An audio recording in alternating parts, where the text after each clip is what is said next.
Mais pourquoi le psalmiste David, là, en l'occurrence, est capable de dire « J'aime le sentier de tes commandements, Seigneur ».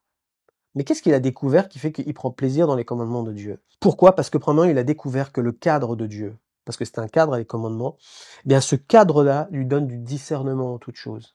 Parce que les commandements de Dieu, ça apporte la sagesse. Ça nous montre ce qui est bon de ce qui est mauvais. C'est toi qui fais le choix encore aujourd'hui. Devant toi, il y a toujours le choix du bien et du mal. Et ce qui t'éclaire, en fait, c'est la parole de Dieu, c'est les commandements qui disent ça c'est mal, ça c'est bien. Eh bien, bonjour à tous et à toutes, content de vous retrouver en ce début de semaine. Que Dieu vous bénisse. Psaume 119, verset 35. Conduis-moi dans le sentier de tes commandements, car je l'aime. Amen. Waouh! Quand on lit ça, ça doit nous interpeller.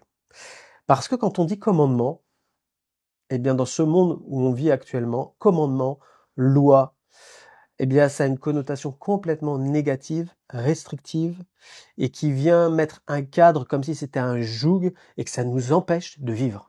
Je sais pas pour toi, mais quand on entend commandement, moi je sais que quand j'étais enfant, quand j'entendais mes parents, tu dois obéir, le mot obéissance, c'était comme si ça me donnait de l'urticaire. J'avais des boutons qui arrivaient sur mon corps et je disais mais c'est quoi ce truc-là, l'obéissance?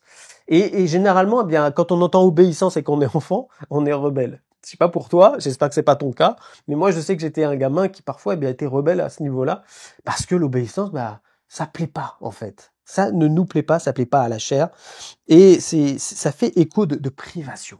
Donc on n'aime pas ce mot-là. Et pourtant, le psalmiste dit, je l'aime. Quelle contradiction. Mais pourquoi le psalmiste David, là, en l'occurrence, est capable de dire, j'aime le sentier de tes commandements, Seigneur. Mais qu'est-ce qu'il a découvert qui fait qu'il prend plaisir dans les commandements de Dieu?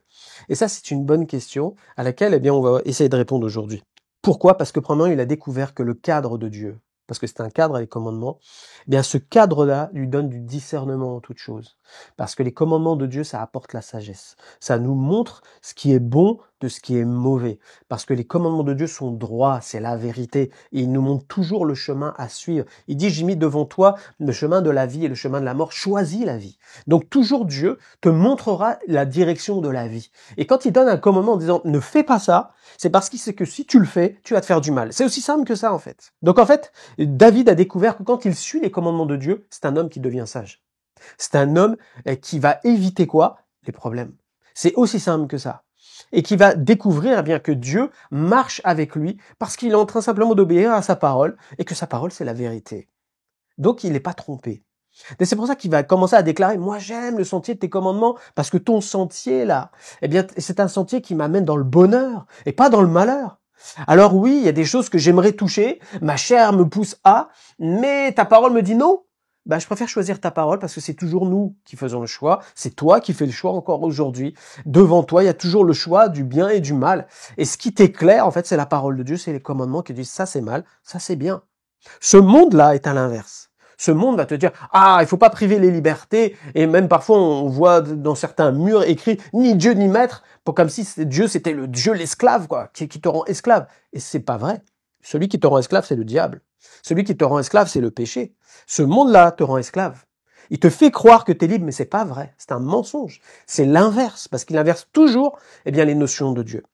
Et puis, la chose que David a découvert, c'est que ce cadre-là nous donne d'aimer Dieu et d'aimer notre prochain. Pourquoi je dis ça?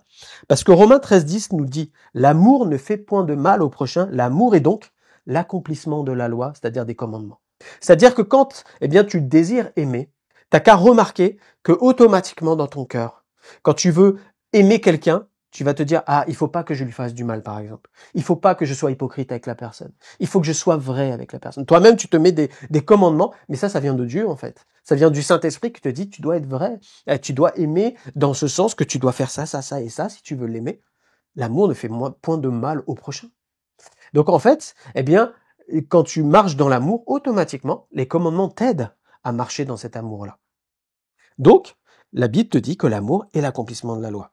Un troisième point, c'est que quand on aime Jésus, Jésus lui-même va dire, Jean 14,15, « Si vous m'aimez, gardez mes commandements. » C'est pas que pour aimer Dieu, il faut suivre les commandements. Non, non, c'est pas ça. C'est quand tu découvres l'amour de Christ dans ta vie. Alors tu as envie de marcher avec lui. Et tu as envie de suivre eh bien, ses conseils, ses avertissements, ses directives, parce que tu sais que c'est bon pour toi. Pourquoi je dis ça? Parce que la parole de Dieu déclare que la volonté de Dieu, elle est bonne, agréable et parfaite.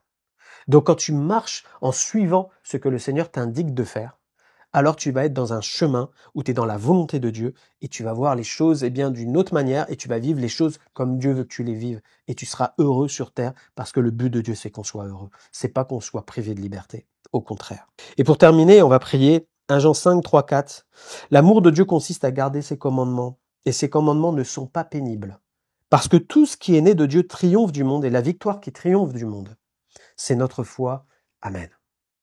En fait, les commandements, tu peux les suivre simplement dans l'amour et par la foi. L'amour parce que tu aimes Dieu et que tu lui fais confiance, en fait. L'un et l'autre sont reliés. À dire oui, je te fais confiance, Seigneur. Ta parole, elle est droite. Ta parole ne me trompe pas. Ta parole, elle m'indique la bonne direction. Ta parole, quand je la suis, elle m'indique comment vivre une vie heureuse sur terre, épanouie et pleine de fruits. Merci, Seigneur, pour tes commandements. Je les aime.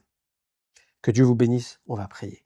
Seigneur, je prie aujourd'hui, Père, pour tous ceux qui ont du mal, Seigneur, à s'accorder avec ta volonté et qui sont rebelles. Père, je prie pour que, Seigneur mon Dieu, il y ait de la docilité dans leur cœur et qu'ils découvrent, Seigneur, ton amour et combien, Seigneur mon Dieu, tu les aimes et que ta parole, Seigneur, elle n'est pas tordue, mais qu'elle leur montre, Seigneur, la bonne direction. Père, je prie pour que, Seigneur mon Dieu, ils puissent aujourd'hui expérimenter, tout comme le psalmiste, de dire oui, j'aime tes commandements, parce que Seigneur, quand je les ai suivis, Seigneur mon Dieu, ils m'ont amené dans un lieu sûr. Père, je les bénis en ton nom, et que ta gloire, Seigneur mon Dieu, soit sur leur vie. Merci Seigneur. Amen. Que Dieu vous bénisse. On se retrouve demain.